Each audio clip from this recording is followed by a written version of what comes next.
Hello everyone, welcome back. So Paytm ఈ మధ్య ఎక్కువగా వినిపిస్తున్న పేరు పేటిఎం.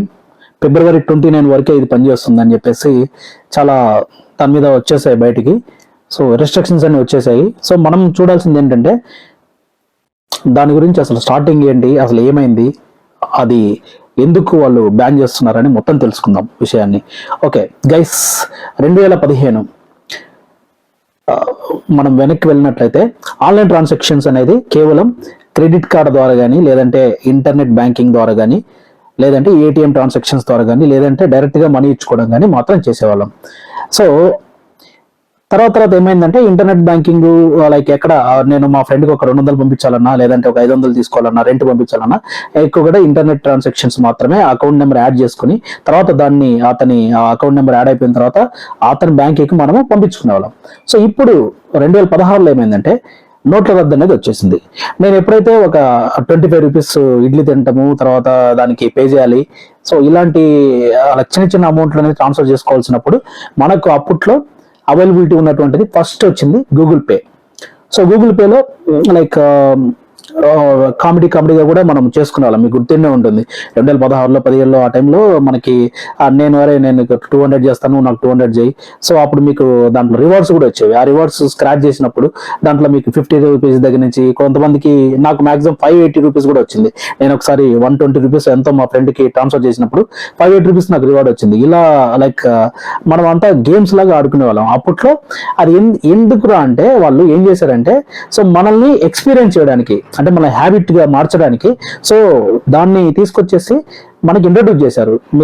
మీరు మా పేమెంట్, మా మెథడ్ లో, మా మీడియేటర్ ద్వారా మీరు ట్రాన్సాక్షన్ చేసినట్లయితే మీకు రివార్డ్స్ వస్తాయి అని చెప్పేసి ఫస్ట్ ఇనిషియల్ గా అలా రివార్డ్స్ తో స్టార్ట్ చేశారు. ఆ విధంగా మనము గూగుల్ పే యూజ్ చేయడం స్టార్ట్ చేసాం.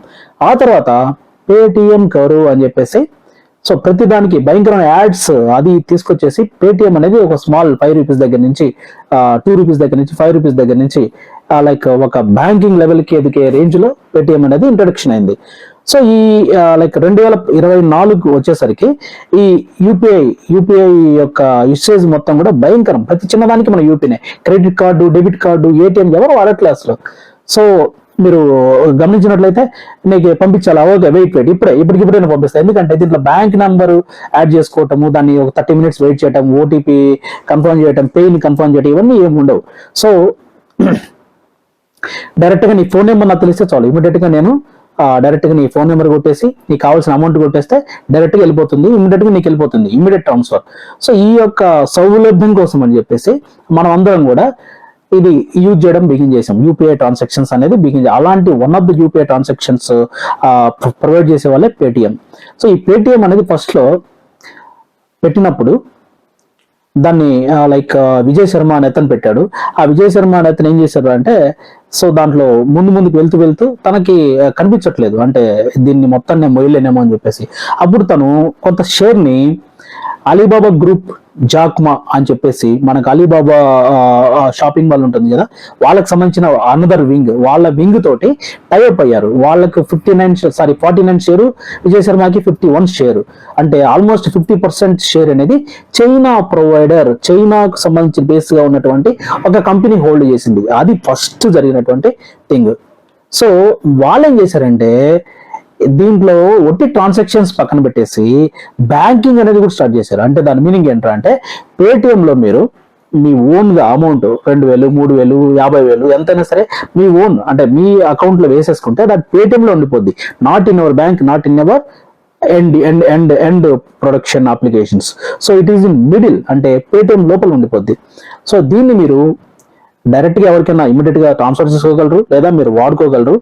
సో ఆ విధంగా మీరు ఇమ్మీడియట్ దానికోసం అని చెప్పేసి వాళ్ళు ఆ అకౌంట్, వేరే అకౌంట్ లో మీరు అమౌంట్ వేసుకోండి, నేను it's kind of using as a banking అని చెప్పేసి, so maintaining internal banking system.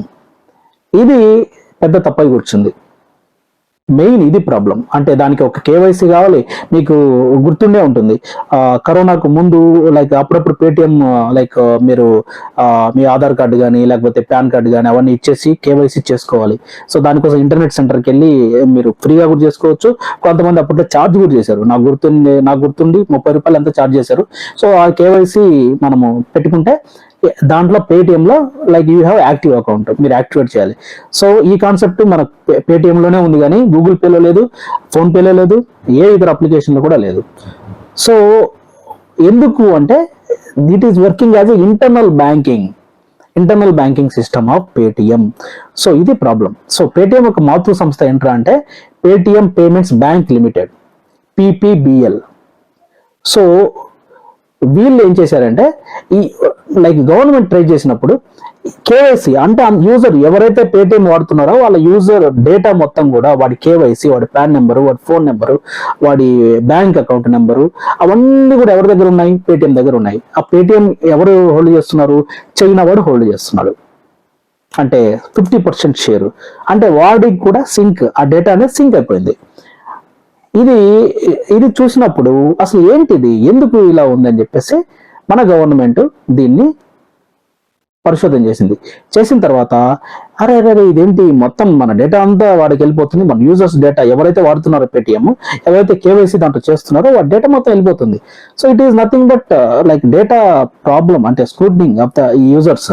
So ఇది ప్రాబ్లం అవుతుంది. కాబట్టి వాళ్ళు మీరు ఇనిషియల్ గా మీరు అప్లై చేసుకున్న లైసెన్స్ ఏంటి, మీరు మెయింటైన్ చేస్తున్న బ్యాంకింగ్ ఏంటి, నువ్వు బ్యాంకింగ్ కోసం ఇది అప్లై చేసుకోలేదు. సో నువ్వు కేవలం ట్రాన్సాక్షన్ పర్పస్ కోసమనే అప్లై చేసుకున్నావు. సో నీకు ఇచ్చిన లైసెన్స్ ఇంతవరకే, అదెందుకు ఉంది అని చెప్పేసి దానికి ఒక డెడ్ లైన్ ఇది ఇచ్చారు. సో నువ్వు చాలా తప్పు చేస్తున్నావు పేటిఎం. సో ఈ డెడ్ లైన్ అయితే February 29 వరకు మాత్రమే నువ్వు 2024 అంటే ఈ సంవత్సరం February 29 వరకు మాత్రమే నువ్వు ఈ బ్యాంకింగ్ వ్యవస్థను వాడొచ్చు నీ అప్లికేషన్ లో. After that you cannot use any more the banking system in your Paytm application అని ఒక రూల్ పాస్ చేసేసింది. సో February 29 వరకు మీరు మీ అకౌంట్ అంటే బ్యాంక్ అకౌంట్ కాదు, పేటిఎం అకౌంట్లో, ఎవరికైతే పేటిఎం అకౌంట్లో సపరేట్ మనీ ఉంటుందో దాన్ని మీరు వాడుకోవాలి. ఈ లోపలే వాడుకోండి. దానికి like charge, you can transfer that or you can put some shopping whatever it is UPI ద్వారా. సో అది ఇబ్బంది ఏం లేదు. కాకపోతే ఆ తర్వాత మీకు ఈ బ్యాంకింగ్ అప్లికేషన్ అంటే బ్యాంకింగ్ సిస్టమ్ అనేది పేటిఎంలో వర్క్ అవ్వదు. సో అది ఇంపార్టెంట్. సో మరి పేటిఎంకి ఏమవుతుంది అంటే పేటిఎం March 1 నుంచి అంటే రిస్ట్రిక్షన్స్ అనేది స్టార్ట్ అయిపోయిన తర్వాత it will be work as same as your regular applications, transaction applications like your Google pay are PhonePe are Paytm అలాగే పనిచేస్తుంది అనమాట. పేటిఎం అనేది రెగ్యులర్ డైరెక్ట్ ఎప్పుడైతే మీకు లైక్ ట్రాన్సాక్షన్ కొడతారో బ్యాంక్ నుంచి ఆ అమౌంట్ రిక్వెస్ట్ చేసేసి ఆ బ్యాంక్ నుంచి తీసేసుకొని మీ యొక్క లైక్ ఐడి ద్వారా దెన్ అది ట్రాన్స్ఫర్ ఆటోమేటిక్గా కన్సర్న్ ఫోన్ నెంబర్ కానీ ట్రాన్స్ఫర్ అయిపోతుంది.